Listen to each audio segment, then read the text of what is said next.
Starship inspiring 10 এই যাত্রাটা শুরু করার পিছনে আমার দু-তিনটি চিন্তা কাজ করেছে।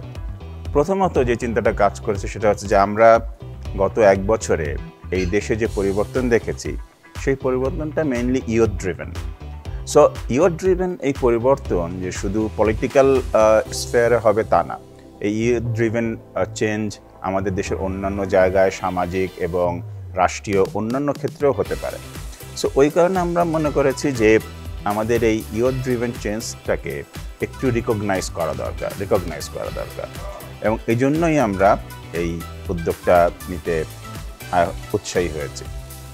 দ্বিতীয়ত আমি একটা জিনিস খেয়াল করেছি যে আমার দেশে যে সমস্ত পুরস্কার সাধারণত দেয়া হয়, এই পুরস্কারগুলো দেয়া হয় যখন মানুষের অনেক বেশি বয়স হয়ে গেছে বা অনেকে এই পৃথিবী থেকে চলে গেছেন তারাও এই পুরস্কার পেয়েছেন।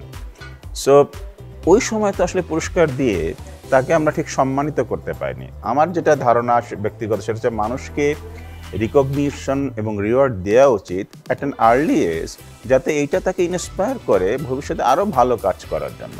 সো আমরা এই স্টারশিপ ইন্সপায়ারিং 10 এটার বয়স সীমা 35 রেখেছি এই কারণে যে আমরা মানুষকে খুব early in their career inspire করতে চাই, যে তারা আরও যেন ভালো কাজ সামনে বেশি বেশি করে করতে পারে।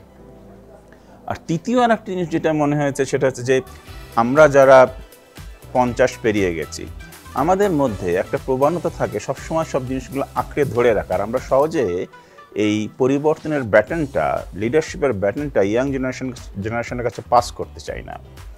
তো আমরা এইটার মাধ্যমে আমাদের মতো বয়সী লোকদের এই মেসেজটাও দিতে চাই যে লোক, this youth are really capable youth, so it's time to transfer responsibilities, it's time to transfer batons. So mainly এই 3টা চিন্তাভাবনা থেকেই আমরা স্টারশিপ ইন্সপায়ারিং 10 এই উদ্যোগটা শুরু করেছি। আমাদের প্রত্যাশা যে এই উদ্যোগটা যদি আমরা প্রথম বছর সঠিকভাবে বাস্তবায়িত করতে পারি, এটা বাংলাদেশের আরও বেশি সংখ্যক তরুণকে ভবিষ্যতে চ্যালেঞ্জিং প্রজেক্ট নিতে আরও ইন্সপায়ার করবে। কারণ এখানে আমরা অনেকেই ফেইলিউরের ভয়ে অনেক উদ্যোগ নেই না, বা এটা করে কি হবে, এটা করে কি আমি কিছু পাবো, এইসব চিন্তা থেকে অনেক সময় আমরা খুব ভালোভাবে উদ্যোগী হই না। বাট আমি চাই যে এই জাতীয় যখন উদ্যোগ বাজারে থাকবে, এই জাতীয় পুরস্কার রিকগনিশনের সুযোগ যখন থাকবে, তখন আমার ধারণা আরও অনেক নতুন নতুন ছেলে নতুন নতুন উদ্যোগ নেবে।